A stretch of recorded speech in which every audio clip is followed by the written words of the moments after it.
First பாருங்கள், 2 line வந்து சரி கொடுத்துருக்கேன். அப்புறம் 2 லைன் வந்து சில்க் த்ரெட் கொடுத்துருக்கேன். மெட்டீரியல் சொன்னேன் இல்லையா, இது வந்து பார்க்க வந்து கண்ணாடியாட்டம் இருக்கும். இந்த வீடியோவில் அவ்வளோவா கிளாரிட்டி இல்லை. இது வந்து நேரில் பார்க்க அழகர் கோல்டன் மாதிரி. அப்புறம் ஒரு லைன் பீடு போட்டிருக்கேன். ஒரு லைன் வந்து இந்த ஜமிக்கி இந்த இது இருக்கும்ல அது போட்டிருக்கேன். போட்டுட்டு பக்கத்துலேயே மறுபடியும் பீடு போட்டிருக்கேன். மறுபடியும் ஒரு ஸ்டோன் செயின் ஸ்டிச். பார்த்தீங்களா, ஸ்டோன் ஒர்க் பண்ணும்போது ரொம்பவே நல்லாயிருக்கும். மறுபடியும் அதே ரிப்பீட் பண்ணியிருக்கேன். இது பார்க்குறதுக்கு ஒரு 1000 ரேஞ்சில் அந்த மாதிரி பண்ணி கொடுக்கலாம் யாருக்குன்றதா இருந்தாலும். இது இல்லாமல் இது மட்டும் பண்ண கூட அவ்வளோ சார்ஜ் பண்ணலாம். இப்போ நீங்கள் ஸ்டார்டிங்கில் பண்ணுறீங்க அப்படிங்கிறதால ஒரு 800 அந்த மாதிரி கூட பண்ணலாம். இது ரொம்ப கம்மியாக தான் இருக்கும். இந்த வீடு கொஞ்சம் அதிகமாக வாங்குற மாதிரி இருக்கும். நீங்கள் வாங்குனீங்க அப்படின்னா ஒரு 50 60 அந்த மாதிரி வாங்கிக்கோங்க. அப்புறம் இந்த சாரி என்ன கலரோ அந்த கலருக்கு மேட்சாக தான் சில்க் த்ரெட் வாங்கணும். அப்புறம் இது வந்து அப்பப்போ போட்டு பழகிறதுனால நான் கொஞ்சம் கொஞ்சமாக வாங்கினேன். ஒரு 20 ரூபாய்க்கு 30 ரூபாய்க்கு அந்த மாதிரி தான் வாங்கினேன். இந்த ஸ்டோன் பார்த்தீங்கன்னா இது காஸ்ட்லி தான். இது கொஞ்சம் அதிகமாக தான் இருக்கும். வேணும்னா வாங்கி இது பண்ணிக்கலாம். இந்த மாதிரி நிறைய வைக்காமல் இப்படி லைன் போடுறீங்க அப்படின்னா என்ன பண்ணுறீங்க அப்படின்னா, இங்கே ஒரு ஸ்டோன் விட்றீங்க அப்படின்னா இதை சுற்றி ஏதாச்சும் ஒரு டிஃப்ரெண்ட்டாக ஏதாச்சும் டிசைன் பண்ணுறீங்க அப்படின்னா இங்கே அப்புறம் இந்த சைடு ஒன்று, அதே ஆப்போசிட்டில் இந்த சைடு ஒன்று, இந்த சைடு ஒன்று வைக்கிறீங்க. அப்படியே கொஞ்சம் கொஞ்சமாக தள்ளிட்டே வந்தீங்கன்னா கொஞ்சம் கொஞ்சமாக வச்சுக்கலாம். இது பார்த்தீங்கன்னா நான் நிறையவே பக்கம் பக்கமாக ஒட்டிட்டேன். பார்க்க கிராண்டாக தான் இருக்குது. ஆனால் நீங்கள் கம்மி ரேஞ்சில் இது பண்ணுறீங்க அப்படின்னா உங்களுக்கு தான் வேஸ்ட் ஆகும். அதனால் ஒரு நெக் டிசைன் பண்ணும்போது உங்களுக்கு ஃபஸ்ட்டு வந்து எப்படி என்ன பண்ணுறீங்க அப்படின்னா, ட்ரேசிங் பண்ணும்போது இந்த மெட்டீரியல் இங்கே தான் செட் பண்ணணும் அப்படின்னு சொல்லி ஃபஸ்ட்டு நீங்கள் ஒரு ஐடியாவுக்கு வந்ததுக்கப்புறமா நீங்கள் மார்க்கிங் பண்ணிவிட்டு அதுக்கப்புறமா டிசைன் போட்டு ட்ரேசிங்லாம் பண்ணிவிட்டு அதுக்கப்புறமா நீங்கள் கொஞ்சமாக எல்லாத்துலேயும் கொஞ்சம் கொஞ்சம் எடுத்தீங்கன்னா உங்களுக்கு கம்மியாக வரும். ஒரு 100 ரூபாய்க்கு நீங்கள் வாங்குறீங்க மெட்டீரியல் வாங்குறீங்க அப்படின்னா அந்த 100 ரூபாய்க்குள்ள அந்த ப்ளவுஸே ஒரு கிராண்ட் லுக்கில் காட்டணும். அதான் உங்களை தேடி நிறைய கஸ்டமர்ஸும் வருவாங்க. இது பார்த்தீங்கன்னா இது நடுவில் ஸ்டோன் வைக்கிறீங்க அப்படின்னா என்ன பண்ணுறீங்கன்னா, ஃபஸ்ட்டு வந்துட்டு கம் அப்ளை பண்ணி ஒட்டிட்டு ஒரு கொஞ்சம் நேரமாச்சு அது காய விடணும். காய விடுறதுக்கு முன்னாடி நீங்கள் போட்டிங்க அப்படின்னா இது வந்து நான் சென்டரில் நிற்காது. இங்கே நீங்கள் வீடு ஃபஸ்ட் எடுக்கும்போதே ஒரு வீடு எடுத்து போடுறீங்க அப்படின்னா இங்கே இது ஒட்டி தான் நீங்கள் ஆரம்பிக்கணும். கொஞ்சம் தள்ளி போயிடக்கூடாது. ரொம்ப இது அழுத்த மாதிரி இப்படி இருக்கக்கூடாது. லூஸாக தான் போடணும். இதை ஒட்டும்போது என்ன ஆகும்னா அது ஸ்டடியாக நிற்காம இப்படி அங்கேயும் அசைஞ்சிட்டே இருக்கும். அப்புறம் திரும்ப நீங்கள் இப்படி ஒட்டும்போது கிளாத் வந்து லூஸ் ஆகும். ஃப்ரேம்லேருந்து லூஸ் ஆகும். இது வந்து பார்த்தீங்கன்னா அதிலே ஃபஸ்ட் டைம் ட்ரை பண்ணேன். இது ரொம்பவே நல்லா வந்திருக்கு. பார்த்தீங்களா, நடுவில் அதே மாதிரி இந்த ஸ்டோனில் ஒட்டியிருக்கேன். ஒட்டிட்டு ஒரு பீடு போட்டு அப்புறம் ஒரு ஸ்டோன் செயின் போட்டு மறுபடியும் பீட் போட்டு சுற்றிலும் பார்த்தீங்கன்னா அதே மாதிரி இப்படி ஒரு ரவுண்ட். இது வந்து நான் தான் சொன்னேன் வரையும்போது நான் மிஸ்டேக் பண்ணிட்டேன். இது வந்து கொஞ்சம் இப்படி வந்திருக்கலாம். உங்களுக்கு பார்க்கும்போது நிறைய ஐடியாஸ் வரும்னு நினைக்கிறேன். இது ரொம்ப அழகாக வந்திருக்கு. இது ரெண்டுமே ரொம்பவே அழகாக வந்திருக்கு. இது எனக்கு பிரிக்க மனசு இல்லை, அதனால் அப்படியே வச்சுட்டேன். ஆனால் இது பிரிச்சதாக இது வேஸ்ட்டு தானே. வேணும்னா இதை இந்த கிளாத் சரியில்லை பார்த்தீங்களா, அங்கே சுத்தமாக இருக்குது. தச்சு போட்டாலுமே நல்லா இருக்காது. சரி, இது என்ன பண்ண வேஸ்ட் பண்ண வேண்டாமே இதில் போட்டு பார்த்தேன். இது அழகாகவே வந்திருக்கு. இதே மாதிரி கையில் போடுறீங்க அப்படின்னா இது ஸ்ட்ரெயிட் லைன் தான். கை வந்து இப்படி இருக்குன்னு வைங்க. இப்படி இருக்குன்னா இந்த சைடு தான் நீங்கள் ஸ்டார்ட் பண்ணுவீங்க. கீழே கை இது போடும்போது இதே மாதிரி தான் இந்த பக்கம் வரும். இந்த பக்கம் கை இருக்குன்னு வச்சுக்கோங்க. இப்படி கை இருக்குது அப்படின்னு வச்சுக்கோங்க. ஃபஸ்ட் வந்து என்ன பண்ணுறீங்கன்னா, சரிதா இதான் சரி இப்படி தான் போகணும். 2 லைன் போட்டிருக்கேன். 2 லைன் வந்து சில்க் த்ரெட் வந்து டபுளாக வச்சு தான் போட்டிருக்கேன். சிங்கிளாக போடல, டபுள் த்ரெட் எடுத்து தான் போட்டிருக்கேன். அப்புறம் பீட் ஒர்க்கு. அப்புறம் இங்கே வந்து உங்களுக்கு பிடிச்சது எதுனாலும் போடலாம். இதிலே பெரிய பீட் போட்டுக்கலாம், கிறிஸ்டல் போடலாம். அப்படி இல்லைனா நீங்கள் என்ன உங்களுக்கு அந்த கலரில் ப்ளவுஸ் கலரில் என்ன கிடைக்குதோ அதை போட்டுக்கலாம். போட்டுட்டு உங்களுக்கு ஸ்டோன் வேணும்னு வச்சுக்கலாம். அப்படி இல்லைனா த்ரெட்லேயே நிறைய இருக்குது, அது வேணால் போட்டுக்கலாம். போட்டுட்டு இங்கே இந்த கையில் வந்து வேறு ஏதாச்சும் இந்த மாதிரி கொடுக்கலாம். இல்லைனா அப்படி இல்லைனா செக்டு டிசைனில் லைனாக கிராஸாக போட்டு இந்த சைடு கிராஸாக போட்டு இதே லைனாக இங்கே கொடுக்கலாம். நடுவில் வந்து ஸ்டோன் செயின் கொடுத்து சைடில் வந்து வீடு இந்த மாதிரி வீடு இந்த லைன் மட்டும் இருக்கும். 3 லைன் மட்டும் இந்த சைடு போகிற மாதிரி இருந்தால் அது அழகாக இருக்கும். நெக்ஸ்ட் வீடியோவில் அதெல்லாம் போட்டு காமிக்கிறேன்.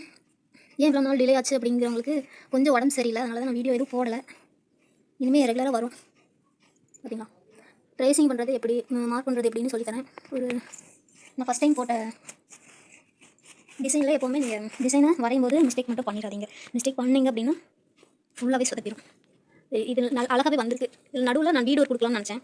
இந்த சின்ன வீடாக இங்கே கொடுத்தா நல்லாயிருக்கும். அப்புறம் சைடில் வந்து ஸ்டோன் ஒட்டினா கொஞ்சம் கிராண்டாக இருக்கும். இதே நீங்கள் ப்ளவுஸில் போட்டிங்கன்னா ரொம்பவே நல்லாயிருக்கும். வீடு எப்படி போடுறது அப்படிங்கிறது ஒரு ஷார்ட்ஸ் வீடியோ போட்டிருக்கேன். பார்க்காதவங்க பார்த்துக்கோங்க. கிளாத் வந்து அங்கே மடங்கியிருக்காங்க. அப்படி இருக்குது, ரொம்பவே நல்லாயிருக்கு. ரொம்ப அழுத்தி போட்டிங்கன்னா உங்களுக்கு என்ன ஆகும் அப்படின்னா இது வந்து இப்படி சுருக்கம் கொடுக்கும். துணியை இழுத்து பிடிச்ச மாதிரி இருக்கும். ரொம்ப லூஸாக போட்டிங்க அப்படின்னா தள்ளி இருக்கும். இந்த வீடெல்லாம் கொஞ்சம் தள்ளி இருக்கும். இது கரெக்டான அளவு பார்த்தீங்களா. இது பேக் சைடு பார்க்கலாம். பேக் சைடு வந்து யாருமே காட்ட மாட்டாங்க, தெரியுதா.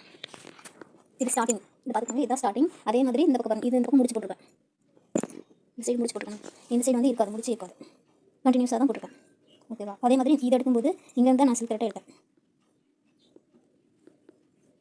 இது பார்த்தீங்கன்னா உங்களுக்கு தெரியும். நான் இங்கே ஒர்க் பண்ணும்போது சிங்கிளாக தான் போட்டிருக்கேன். அதே இது டபுளாக போட்டால் நல்லா இருந்திருக்கும். நான் இதில் சிங்கிளாகவே எடுத்து போட்டுட்டேன். இது பார்த்தீங்கன்னா இந்த சரி இருக்குல்ல, சரி சிங்கிள் தான். சிங்கிளாக போட்டாவே நல்லாயிருக்கும். சில்க் த்ரெட் பார்த்தீங்கன்னா கொஞ்சம் அதிகமாக இருக்கும். இது டபுள் த்ரெட் போட்டிருக்கேன். இந்த மாதிரி தான் இருக்கும். கண்டினியூஸாக நீங்கள் கொடுக்கும்போது இந்த மாதிரி தான் வரும். இங்கே வந்து ஏன் முடிச்சிருக்குன்னா இங்கே வரும்போது என்னாச்சுன்னா இந்த சைடு மட்டும் லூஸாக இருந்திருக்கும்போது தான் நான் போடும்போது அதனால் இங்கே கட்டாயிடுச்சு. கட்டானதை முடிச்சு போட்டு தான் போட்டிருக்கேன்.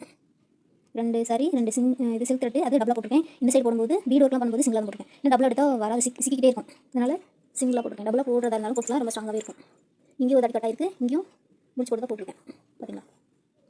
இது பின்னாடி இந்த மாதிரி தான் இருக்கும், முன்னாடியுமே அதே மாதிரி தான் இருக்கும். இந்த சைடு பார்த்தீங்கன்னா இந்த கொடி போட்டோம் இல்லையா, தெரியுது, கொடி போட்டோம் இல்லையா, இதுக்கு ஒரே லைனில் தான் வந்து பாருங்கள். இங்கே முடிக்கும்போது என்னால் போட்டு முடிச்சாச்சு. முடிச்சுட்டு கீழே கட் பண்ணிட்டேன். இது வராது, இழுத்தாலும் வராது. இந்த பூ பார்த்தீங்களா, ஃபஸ்ட்டு ரவுண்ட் எடுத்து இப்படி கொண்டு வந்து இந்த மாதிரி கொண்டு வந்து அதுக்கப்புறம் இங்கேருந்து நூலை இழுத்து இந்த லீஃப் போடும்போது போட்டுட்டு இது ஒன்று போட்டு முடிச்சிட்டேன். அதுக்கப்புறம் என்ன பண்ணேன் அப்படின்னா இங்கேருந்து இங்கே நூல் எடுத்துருக்கேன். இது கட் பண்ணால் கட் பண்ணிக்கலாம். அப்படி உங்களுக்கு சந்தேகமாக இருந்துச்சுன்னா லைட்டாக கம் போட்டு இங்கே ஓரமாக அப்படி ஒட்டினா அது பாட்டில் இருக்கும். இது கட் பண்ண நூல் இது மட்டும் தான் போட்டேன், அதுக்கப்புறம் போடவே இல்லை. இது ஒரு பேக் சைட் பார்க்கலாமா.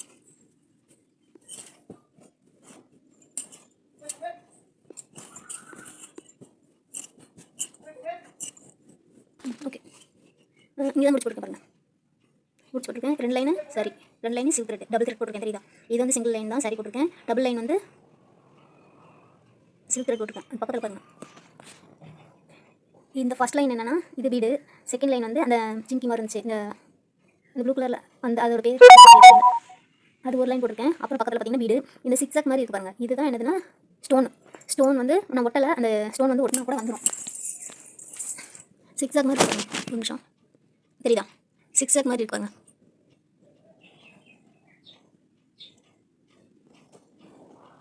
ஸ்டோன் செயின் ஸ்டிச் வந்து சிக்ஸாக் மாதிரி போடலாம். அப்படி இல்லைன்னா நூலை வந்து பா மாதிரி எடுக்கலாம்.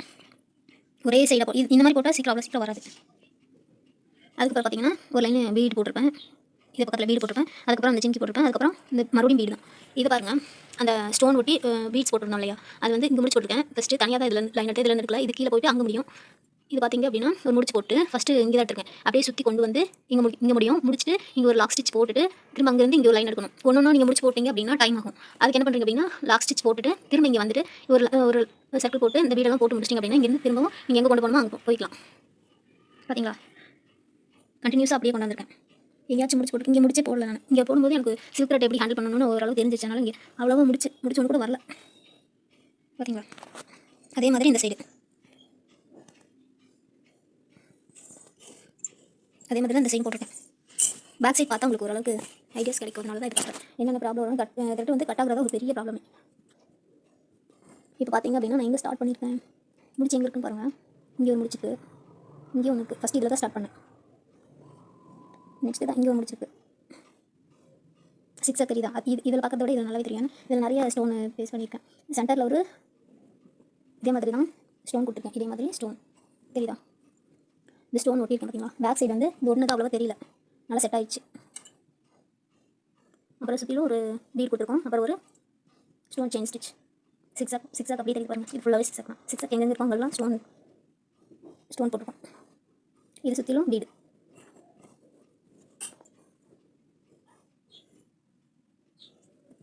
ஓகேவா, இதே மாதிரி தான் நீங்கள் ப்ராக்டிஸ் பண்ண போவீங்க. இது வந்து ஓல்டு தான். இப்போ நியூவாக வந்து இதுக்கப்புறம் நீங்கள் நான் போடும்போதே நீங்கள் ஒரு ப்ளவுஸை போட்டு முடிச்சிடலாம். இந்த மாதிரி தான் பிளான் பண்ணி வச்சுருக்கேன். ஃபஸ்ட்டு எனக்கு கிராண்டாக வேண்டாம், சும்மா சிம்பிளாக மட்டும் போட்டு அதுக்கப்புறம் வேணால் கிராண்டாக போட்டுக்கலாம் அப்படிங்கிறவங்களும் சொல்லியிருந்தாங்க என்கிட்ட. சரி ஓகே, சிம்பிளாகவும் ஒரு கிராண்டாகவும் இருக்கட்டும் அப்படின்னு சொல்லி தான் ஒரு 2 ப்ளவுஸை ஃபஸ்ட்டு வந்து போட்டு பார்த்தது உங்களுக்கு எடுத்து காமிச்சேன்.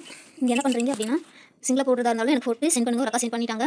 எல்லாத்தையும் மொத்தமாக லாஸ்ட்டாக ஒரு ஷார்ட்ஸ் வீடியோவில் போடலான்னு இருக்கேன்.